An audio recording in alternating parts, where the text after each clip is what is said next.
You're listening to the Corbett Report. CorbettReport.com.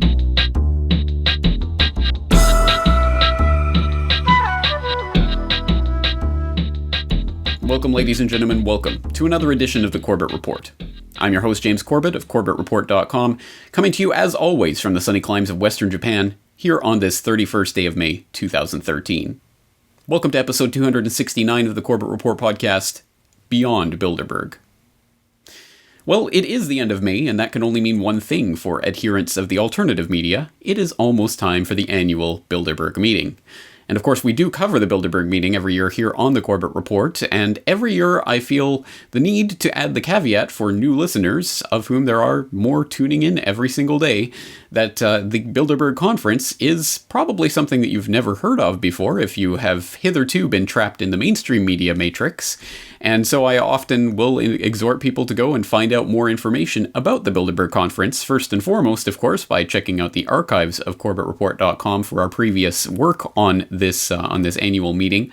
But of course also to check out websites like even the official Bilderberg website that was set up a couple of years ago, bilderbergmeetings.org, where you can find such perfectly bland, plain oatmeal type rhetoric about the conference, such as this.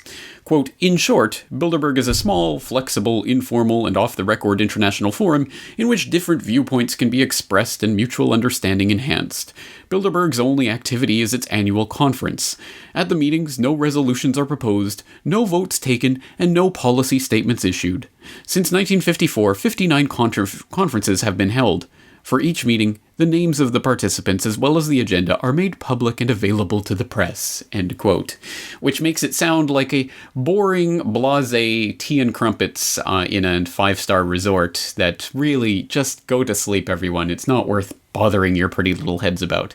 And as I say, in years past, we would point people to bilderbergmeetings.org so that they could get the official story of the conference, and more importantly to bilderberg.org, where they can find the alternative story of the conference, and to familiarize themselves with this. But perhaps all of those caveats and telling people what Bilderberg is and explaining it all from scratch is becoming less and less important each year, because what we have seen since the Corbett Report, at any rate, started covering this back in 2008, the Bilderberg conference is becoming more and more something that is acknowledged in the mainstream. Of course, it is usually acknowledged in recent years simply to deride anyone who thinks it's an important event as a conspiracy theorist, but that is progress nonetheless, and once again a sign that the Infowar really is being taken to the street, and people really are starting to internalize a lot of this information. It's important for us to recognize that fact, and to realize that even the posting of a website like bilderbergmeetings.org is a victory, because it does show that there is incredible stress being placed on these people to come out into the open with this. Something that would have been absolutely inconceivable just a few short years ago, when the vast majority of the public had never heard of this. So as I say, every single year, the movement against the Bilderberg group and its agenda and its closed-door meetings is growing. There are more people aware of it and more people working against it.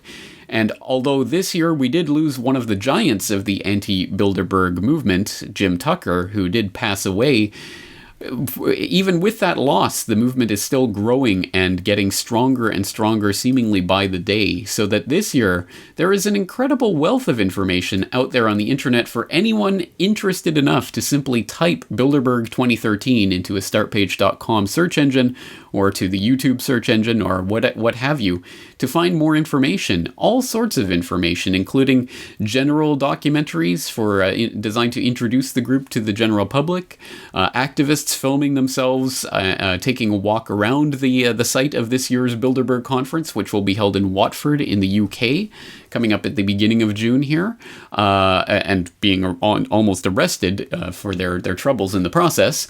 Groups organizing a Bilderberg Counter Festival, a fringe festival that will feature not only speakers but also musicians and artists coming together to draw thousands of protesters together, hopefully at the site of this year's crime at the Grove Hotel there in Watford in the UK.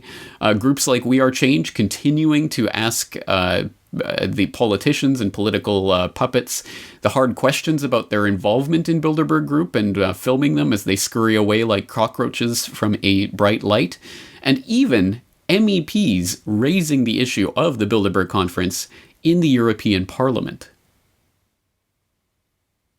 Thank you. The next meeting of the Bilderberg Group is to be held in England. The location is thought to be the Grove Hotel, Watford, from the 6th to the 9th of June. These annual meetings are summits of the most wealthy, powerful and influential people in the worlds of politics, finance and business. The biggest mystery surrounding them is why the mainstream newspapers and broadcasters have chosen not to report on them since 1954. However, in the internet age, their existence can no longer be kept secret.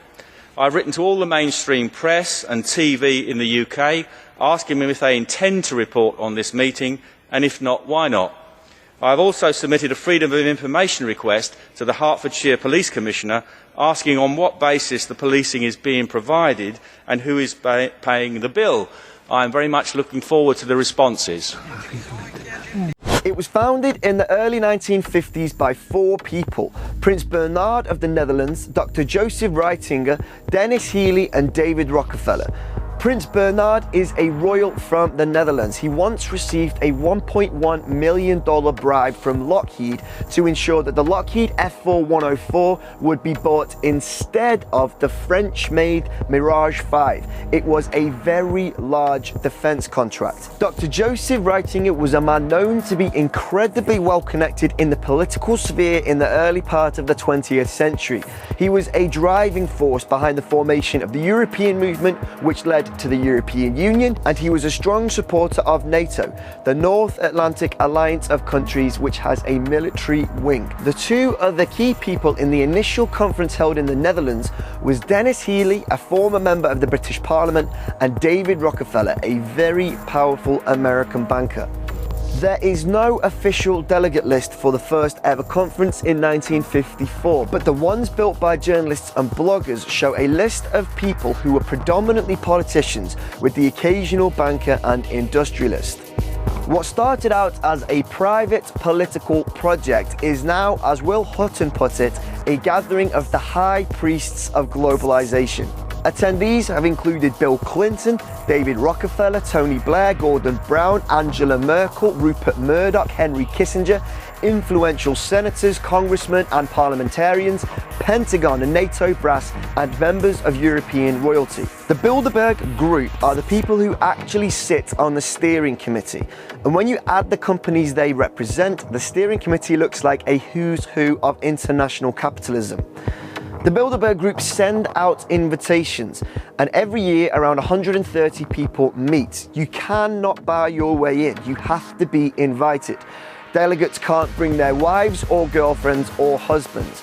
They are specifically asked to not talk to the media about the meeting, and their security officials have to stay in another room when the conferences take place. So it's very difficult to actually know what takes place at Bilderberg because the delegates very rarely speak about it and the media don't get anywhere near it. And for the most part, they haven't even heard of it. Okay. So just for the camera, by the way, I was walking down the road just past the Grove Mill, and a police car, very nicely coloured police car, turned up from Hertfordshire Police. And they started asking me questions about walking on public property, private property. They asked me what my name was. I informed them that the law says, and unless I've broken any kind of law and they can prove that and they have tangible evidence, I don't have to reveal my identity.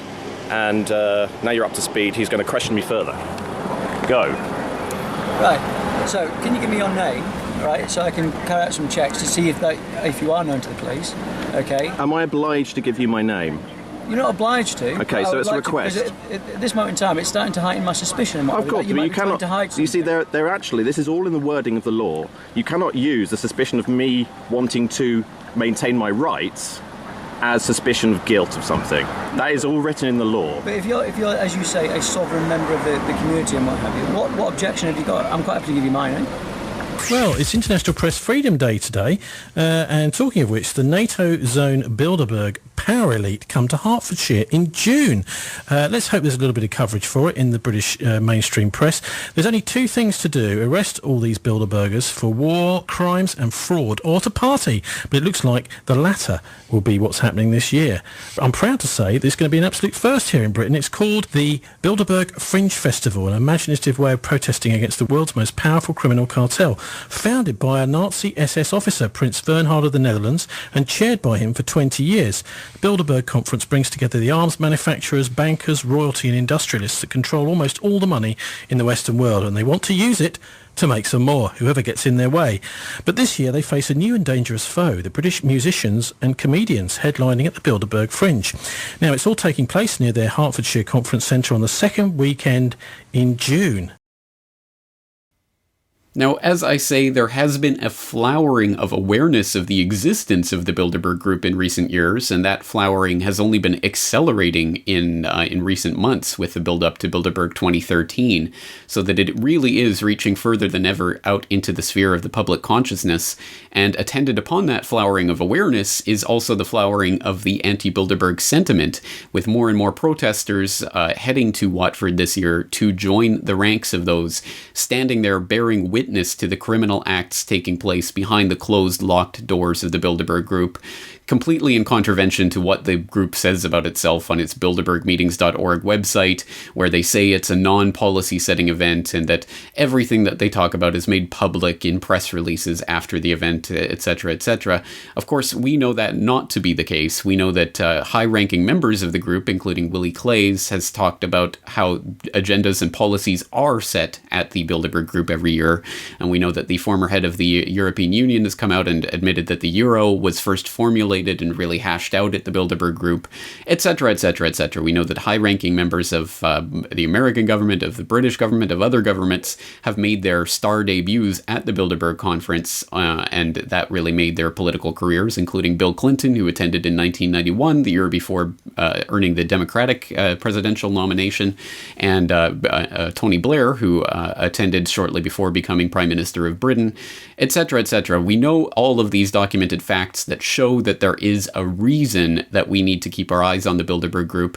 We need to keep pressure on this group so that they know that they can't meet behind closed doors with complete impunity. And even if there is the corporate media blackout, or even if the corporate media will only ever cover it to dismiss coverage of it as conspiracy theorizing, there is now a grassroots alternative media movement that comprises not corporations, not people in the know, not the politically connected, not people who have gone to journalism school and adhere to all the rules, but literally people like whoever is watching me right now, and me myself. Everyone out there is part of this movement, and everyone can take it upon themselves to become part not only of the protest, but part of the dissemination of the knowledge of the protest, which is exceptionally important, at least as important as the protest itself. So I truly am 100% behind all of the people who will be attending this year, who will be going to Watford to make their voices heard and to become part of this bearing testament to the criminality of the Bilderberg Group, and hopefully to arrest some of the war criminals in attendance there, like Henry Kissinger. One can always hope. At any rate, for people who are interested in attending, I will wholeheartedly direct them to bilderbergfringefestival.co.uk so that they can find out more information about what's happening there and the speakers and musicians and other acts that will be appearing there to become part of the counter conference to the Bilderberg Group that will be happening right there at the Grove Hotel in Watford to make the people's voices heard.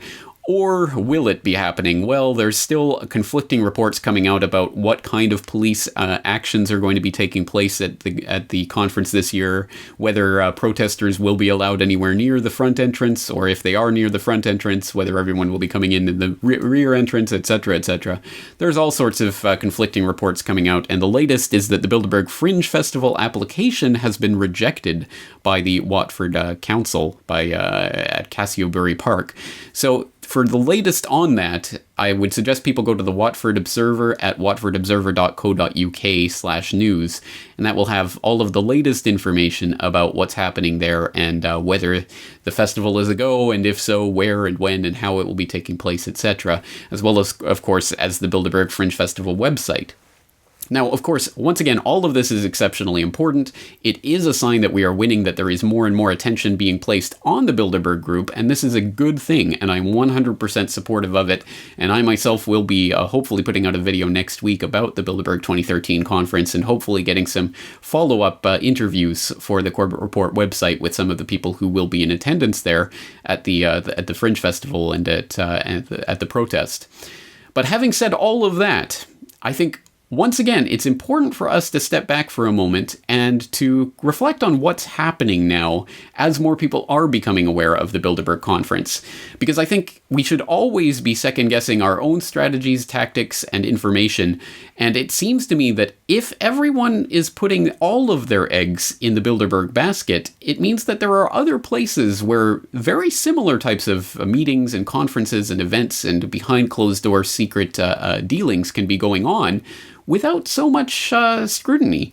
In fact, if I were, and I think it's always important for us from time to time to put ourselves in the other person's shoes and see if we can understand the strategy from their perspective, if I were a member of the would-be ruling class with eugenicist obsession and depopulation fixation, and who really wanted to affect these types of policy-setting events and bring together some of the most powerful, richest people in the world together in secrecy, I would make sure that if and when the Bilderberg Conference and other like-minded events are exposed, that those become the types of decoy events, the types of ones that you can dangle out there as almost limited hangouts for the protesters, where the real conferences, the real meetings, the real dealings would be done behind even further closed doors, behind doors that people don't even know exist. That would be what I would be thinking if I was part of this ruling elite, and I would be very surprised if they have not thought the same thing, especially as the protests of the Bilderberg Conference grow year after year after year. So it does bring to mind the question of, well, are there alternative meetings to the Bilderberg Conference going on? If so, what kind of meetings? Who comprises these meetings? What kind of meetings are we talking about? Well, we don't have to completely speculate on this fact. We do know about some of the types of events that could be alternatives to the Bilderberg Conference, at least in certain respects, attended by certain people. And there was a recent example that, for instance, we covered on a recent edition of The New World Next Week. Bill Gates, Bloomberg, and the world's richest all meeting on a gated South Carolina island. Has the Bilderberg meeting maybe become a little too mainstream for some of the world's richest elites? Warren Buffett and, of course, the Monsanto-linked Bill Gates to Oprah and Jeb Bush. The local media in South Carolina began reporting a little bit on closed-door meetings between billionaires and politicians at the gated beach island of Kiowa, South Carolina. So this story from StoryLeak.com basically points out that it seems like only one CBS affiliate there, WBTW, is reporting on it, where they note that 20 highly expensive jets were lined up at the Charleston International Airport on Johns Island, and that Bill Gates and others were at the Sanctuary Hotel on Kiowa Island. The attendee list, according to the CBS report, includes Jeb Bush, Mayor Michael Bloomberg, Bill and Melinda Gates, Dan Gilbert, who's the owner of the Cleveland Cavaliers, Warren Buffett, Oprah, and many, many more. We wish them luck with what they're doing, Mayor Charles LaPuma said. If they want to play golf, they couldn't have picked a better weekend. We are glad we could offer them great weather. The mayor is just so thrilled he could offer them up some great weather, so who cares what they're actually doing? So who cares about any of the concerns of whether or not, it completely violates fundamental laws of crafting policy behind closed doors? But James, who cares? No big deal. No, this is Shades of the Good Club. I'm sure everyone might recall back May 5th, 2009, when at the President's House of Rockefeller University, Buffett, Gates, Rockefeller, Turner, Winfrey, and others met a combined net worth of $125 billion. conservatively, met behind closed doors to talk about population reduction, and that came out little by little in a few stories here and there in the international press. And this time we don't have any inroads so far as to what they're talking about, but I bet you if it ever does come out, it'll be something along the lines of population control, eugenics, biometrics, whatever the next craze might be. And it's important for people to keep their eyes on these types of meetings as much as possible as well. Obviously, a lot of attention gets put on things like the Bilderberg meeting that's going to be coming up in a couple of weeks here in Watford in England, and deservedly so. I think obviously people should show up there. They should protest. They should make their voices heard. They should let them know that we are watching them. But equally so in this connected age, I mean, we would be ridiculously naive to think that Bilderberg was just this one-off thing that happens once a year and that's the only meeting that takes place. Obviously, these people are meeting all over the world at all times and not necessarily face-to-face. This is an electronic age. So all sorts of backroom dealings go on that we can only begin to even get a sense and a tingling of what's going on with our spidey sense. So it is important for us to try to keep our eye on this and to remember that even things like the Bilderberg group, although they do have their once annual big meeting, they also have a lot of off-the-record unofficial functions, like the Bilderberg dinner, at which the dear leader of the Fourth Reich, Herman von Rompuy of the European Union, was selected for his position. I believe that was back in December of 2009 or something, a few years ago now anyway. So there's a lot of events that take place, and we should be trying to dig up as much dirt on this as we can as well, because again, all these sorts of backroom dealings are taking place all throughout the year, and we shouldn't just concentrate on the one-off Bilderberg event. I mean, there's a lot more that goes on behind closed doors. I hadn't really thought of it until you kind of were talking there, James. We should also mention, because I don't think either of us have mentioned it, of course, a hat tip and rest in peace to Jim Tucker, one of the longtime investigative journalists who let us actually pretty much know about Bilderberg. He's one of the main key guys in getting that story out. James, maybe instead of population control, maybe they're just crafting up the 2016 run where it's just going to be, Jeb and George P. Bush run against Hillary, because it's all the circle of life, and in a way, the inclusion of Jeb Bush in that list should make us all very nervous for 2016. Anyone who is not deeply concerned about a meeting of some of the wealthiest billionaires in the planet who have met in previous years about the prospect of depopulation, meeting behind closed doors with such people as 2016 presidential candidate Jeb Bush. Anyone who's not deeply concerned about that prospect should probably have their head checked, because that is a very, very worrying sign for a number of reasons. And it's important that people go and familiarize themselves with the information that I referenced there in that video clip. And I will refrain from playing it, even though I really do enjoy playing it every single time, because it is one of the most stunning examples of the absolute infantilization of the media in recent years. But for anyone who is not familiar with it, there is a video clip of, I believe, Good Morning America, or one of those types of shows, doing an expose, doing a report on the meeting of the Good Club in New York a few years ago, where Rockefeller, Gates, Winfrey, etc. met behind closed doors to discuss depopulation. And they ended up framing it in this bizarre report that revolved around a cartoon, the Super Friends, as if these were superheroes doing some wonderful thing by meeting behind closed doors to discuss depopulation. It was a bizarre, silly example of the ridiculous levels that the mainstream media has fallen to in their pandering to the lowest common denominator. But I've played it many times on the podcast before, so I'll refrain from playing it out right now. But as I say, it's extremely interesting to take a look at that, and especially in the context of the recent meeting of this mysterious club of depopulation fanatics. And unfortunately, there's basically, as far as I can find, no information whatsoever that has come out about what was actually discussed behind closed doors there. So if anyone has any information or can dig up any information on that meeting, I am all ears. Please send it in through the contact form on CorbettReport.com. But that is an example of how we can, even if we do know that such an event is taking place, we still might not know anything whatsoever about what's really happening behind those closed doors, and whether or not we have a full list or even a partially reflective list of the participants in such a meeting. Who knows who else was meeting there? I mean, all we have to go on are the few reports that came out discussing that the fact that this island resort had been booked up by Gates and friends, but we don't really know who was there, and we don't have any idea what they were discussing. That is an example of the type of meeting that can go on without the type of hoopla and protest that surrounds the Bilderberg group. And once again, if I was part of that jet set, I would certainly be looking at those types of quiet, hush-hush, behind closed doors meetings to enact the real deals and make sure that things really function smoothly from behind the scenes. Bilderberg can be like the big carrot that you dangle in front of the protesters to direct their attention. So again, this is all speculation as to what else might be taking place that we haven't even begun to have heard of. But suffice it to say, there is probably, in my mind, there is no doubt whatsoever that those types of things are happening all the time.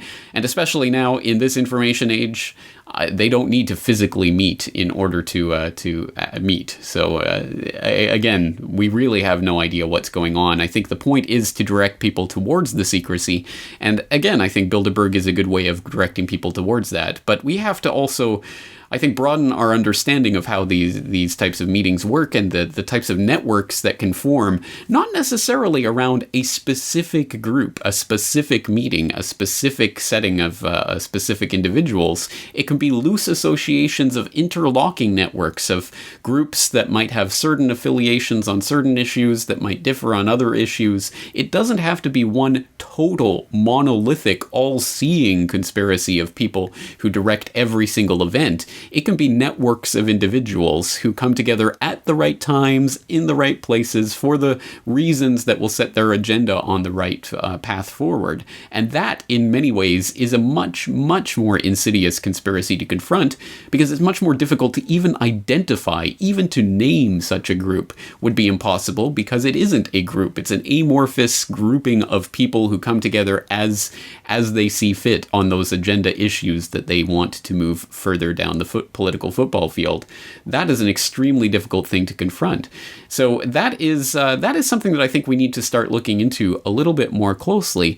So in order to do that, recently on the Eye Opener on boilingfrogspost.com, I had a series of reports on lesser known, lesser examined groups and secret societies that come together to function more or less in the open or more or less behind closed doors on a number of important subjects and to drive various agendas forward. So we looked at things like the Zionist Organization of America, we looked at Chatham House, we looked at Common Purpose UK, etc. So I will put the links to those to that series in the show notes for today's episode. But I want to concentrate on the first edition of that series, which was entitled Rings Within Rings, and which concentrated on the type of group that came together in around the Cecil Rhodes Round Table, and how that functions as a very effective, extremely effective template for how these types of organizations, meetings, secret societies, etc. can work as these types of amorphous groupings and associations that are very difficult to pinpoint and identify, and thus even harder to really to undermine or to combat. So let's take a look at that report, once again called Rings Within Rings, available from boilingfrogspost.com.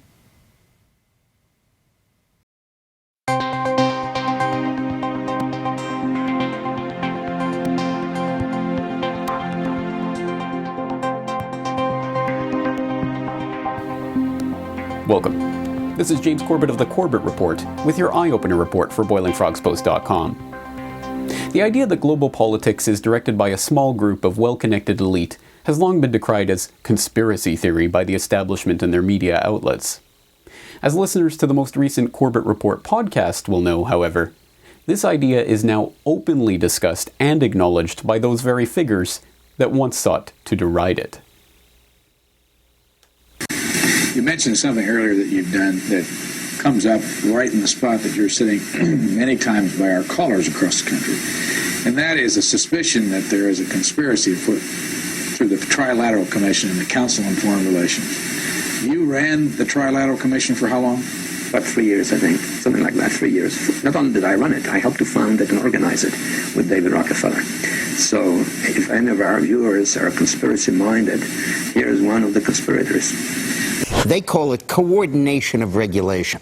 What it really is putting the American economy under international regulation. Yeah. And those people who have been yelling, oh, the UN's going to take over global conspiracy government. Theorists. They've been crazy, but now they're right. Yeah, well, when Geithner, it's happening. When Geithner said he would be open to the idea of a global currency last week, yeah.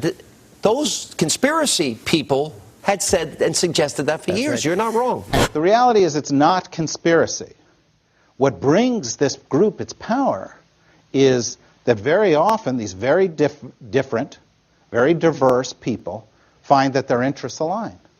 And when the interests of the most powerful align about taxes, or about regulation, or about politics, or about global warming, they have, wait for it, more power than the least powerful people, right?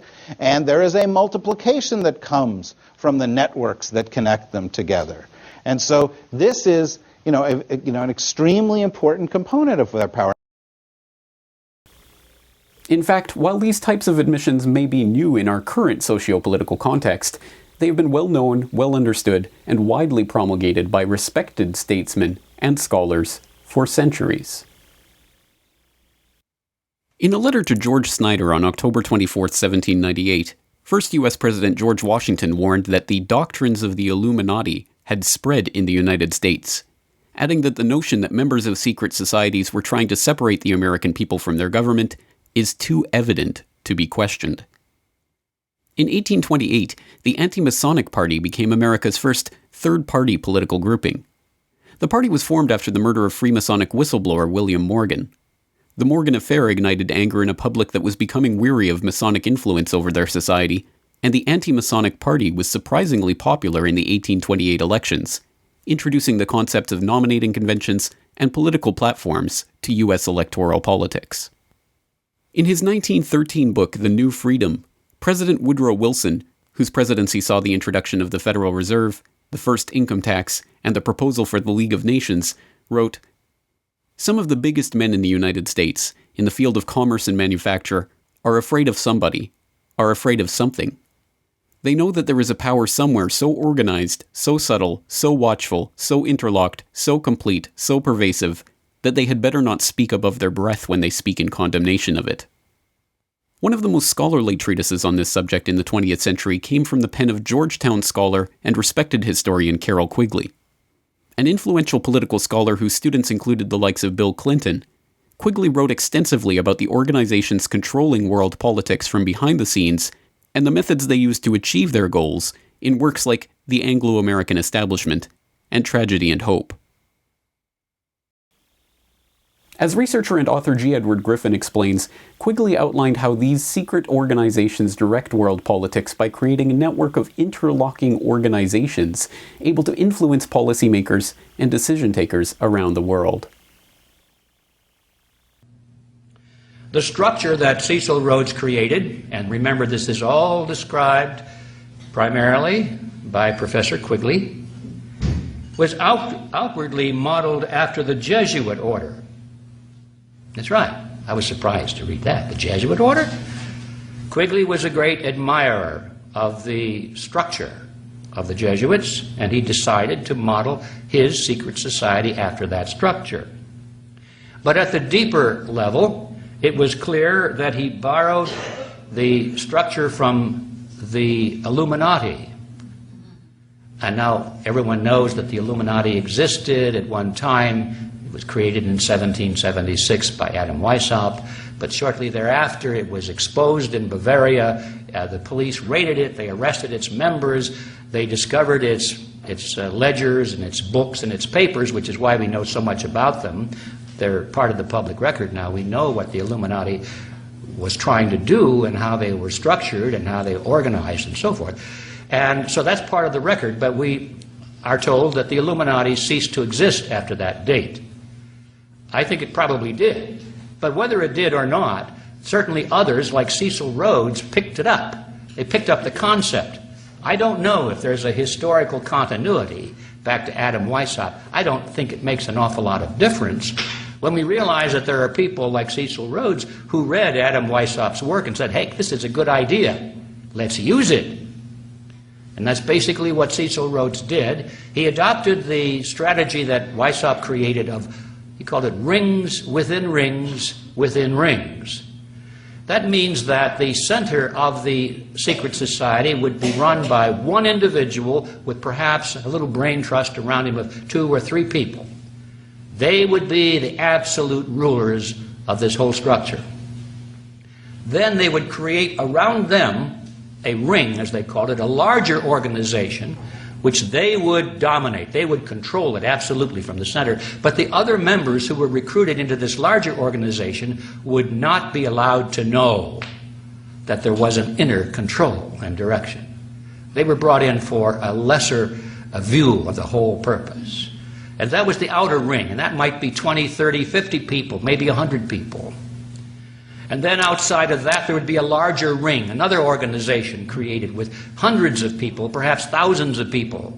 And they would not be allowed to know, or would they even suspect, that there was an inner ring controlling the larger outer ring. And this is what Weishaupt called rings within rings within rings. Cecil Rhodes thought that was a dandy idea, and so he adopted it as the structure for his secret society. What one develops through an exploration of Quigley's writings is not some easily parodied amorphous conspiracy of them and some vaguely defined Illuminati that may or may not have anything to do with the Bavarian Order of the Illuminati founded by Adam Weishaupt in 1776, but an interlocking series of centrally controlled organizations of interest populated mostly by those on the outer circle who have no idea what agenda those on the inner circle are aiming at. In this view, the conspiracy is not monolithic, but made up of groupings of individuals united by a common ideology, sometimes with differing views of how to achieve their goals. In 2009, I had the chance to talk to G. Edward Griffin about what he believes to be the uniting ideology behind these various groups. The underlying engine for almost all of the problems that concern us today is an ideology of all things. It's not even people. Oh, yes, there are people with names and they hold positions and all of that, but they're always changing. Those people are replaced by other people. And if you look at the common thread between them, it's that they share a common ideology. They all think the same. And so it really makes no difference who is in power or who holds that particular position. Nothing really changes. We've noticed as we go from one decade to the next, from one political party to the next, from one regime to the next, people die, new ones come up, nothing changes. The trend just continues. And it's because all of those people in the chain of command have shared an ideology. Well, what is the ideology? It's called collectivism. It's a strange word to the ear for many people today, but as I was doing my research a little while ago, I discovered that the word collectivism was quite commonly used and well understood about a century ago. You'll find it a lot in the political writings of our forefathers and the historians of the time. And when you start analyzing it, we realize that today's world and yesterday's world hasn't really changed that much except words. The underlying struggle is between two ideologies, two political views. One is collectivism and the other one is individualism. And there again is a word that hasn't been very well used of late, but it's very common in the older literature. But these words I'm attempting to revive and cause people to understand the differences between collectivism and individualism. And although we don't have the time for this brief session to go into it all, I'll just give you an overview. Collectivism is the concept of great big government, of control from the top down, all power at the top, and the people at the bottom being but mere little serfs and servants of the larger group, the society, the state, the government. Individualism is the other way around, just tip the pyramid upside down, that the foundation of the whole society is the individual, and the purpose of society is to protect the rights of the individual and to guard the individual even against the group if necessary. And so they're two entirely different philosophies.